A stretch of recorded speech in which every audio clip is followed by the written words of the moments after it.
Hey, this is Chris Liss of RotoWire TV. I'm talking with my colleague Jeff Erickson. We both went up to the League of Alternative Baseball Reality in Arizona a couple of weeks ago. I drafted AL. We talked about that in the last video.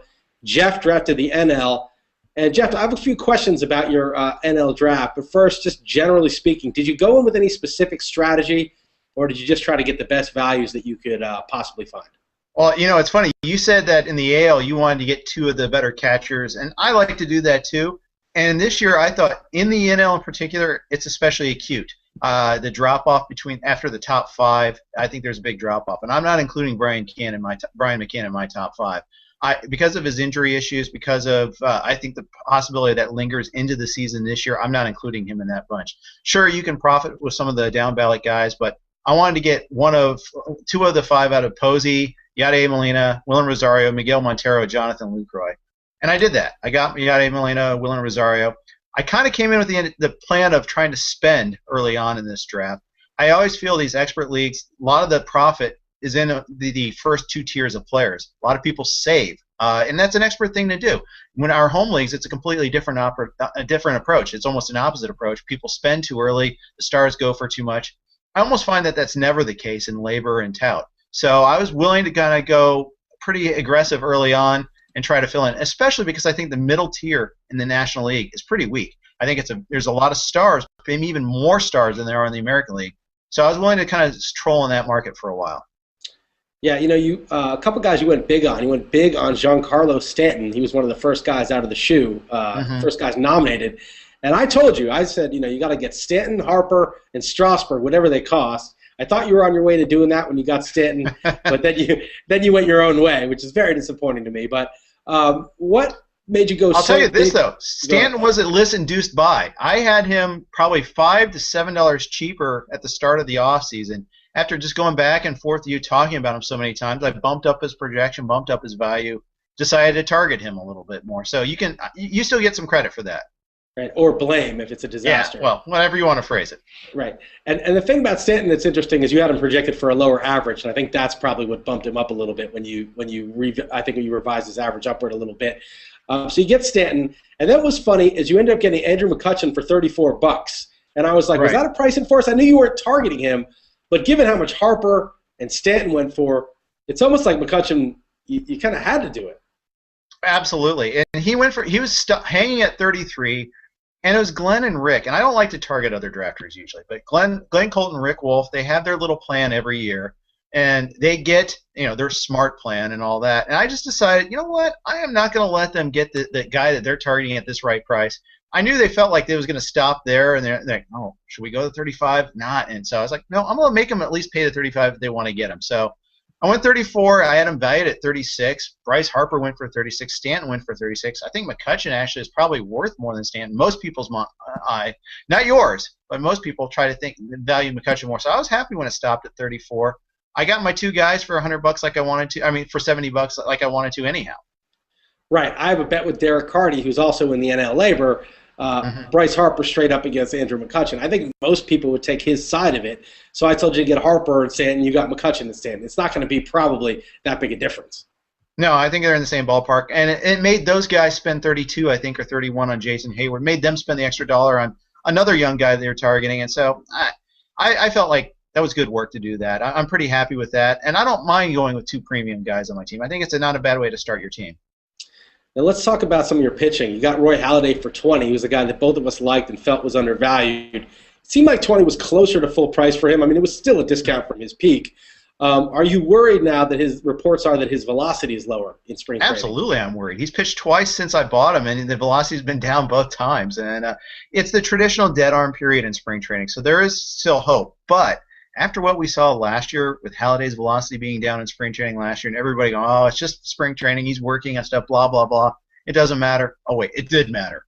So, I'm a little concerned. However, if he can ever get, if he can recover the velocity, feels like he's not in any dead arm period, and I think the skills will return. We certainly know that there's no decline in his ability to pitch. I think the only question really instead is just, what stuff does he really have? At $20, it's a risk. It's a fairly risky guy to have as my top price pitcher. Yeah, I agree that it's risky, but at the same time, you know things now that you didn't know then. What would you stop at now if you were doing this auction again now, and the bid someone said 14 on Holiday? Would you go to 15? 15 and maybe I might go even 16. I think that's where I'd stop now. I'd rather have Yovani Gallardo went for 14 in this draft. Had I known that that's where the prices were going, I wouldn't have spent the 20 on Holiday either. I misjudge some of these that the remaining guys in that tier of starting pitchers. I thought there were some better prices out there. Yeah, Dan Herron went for 10, I think, too, which is pretty good. You got Jonathan Liss for 9. I love that purchase. Yeah. He was really good in the second half, especially. I read something in the Wall Street Journal by Salfino that basically argued that whoever pitched the day after R.A. Dickey benefited greatly, at least for last year when he was pitching at that level. You think there's anything to that? Are you worried about Liss, or you think for $9 you'll take the chance? Interesting theory, but I think Liss is a guy I've been looking at for years anyhow. Just a matter of him being healthy, really. And he slowly built up those innings. I think he could be a guy who gets 180 innings this year, 190 innings. And as my number 2 starter, he's going to end up being pretty good. I think I'm going to get a good number of strikeouts out of him. And the only problem I don't like is too many people said, "Oh, that's a great buy." Afterwards, if it's such a great buy, bid 10. It's only 10. But right. No, I like this. We had a long delay on that player. Liss was brought up, and then people realized the projection with all the dollar values up on the screen wasn't working. They were crashing out. So we had this long delay to fix it. The pizza came and all that. And I think people kind of were a little, it's just like the first couple players thrown in an auction. Sometimes, I won't say they're asleep at the wheel, but they're dipping their toes back in, trying to get a feel for where the auction's at that point. And so I think if he would have gone at a different time, he might have gone for 11 or 13. Yeah, it seemed like a pretty good price to me, too.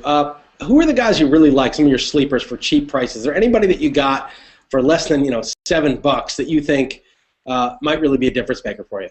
I like a couple of my pitchers. I like my $2 Willie Peralta on the Brewers. A lot of upside there. He's got to win a spot still, of course. That's always a threat, always a concern. My $2 Peter Cosma, in retrospect, ended up being a great deal. I'm not thrilled about it. I wasn't thrilled about it at the time, and certainly he hasn't locked down the St. Louis shortstop pitcher, but for Cal out for the season, yeah, I'll take that. That worked out pretty well. I liked Robbie Erlin for $1. He's one of my favorite wait-and-see prospects. He's a slow cook guy. He may not be ready for the start of the season, but I was happy with that. I mean, I'm saying he won't be called up at the start of the season, but I was happy with that price. There's a lot of those guys in that area. I wouldn't say under $7. It was weird, though, because I didn't have that many medium guys. I either went like 15 or more, or I had a lot of $5 guys. I didn't have too many in those intermediate costs, but I actually liked getting the $15 Pedro Alvarez too. 30 homers last year for $15. I'll take that. I understand the batting average risks, but we're talking about a guy who was the first overall draft pick in a draft, a guy that finally hit this burst on the scene power-wise last year. He could hit 40. And, I understand he could also hit 220. There is that aspect of it there that's a concern. But given what the third baseman were looking like at that point, I thought that was a really good purchase.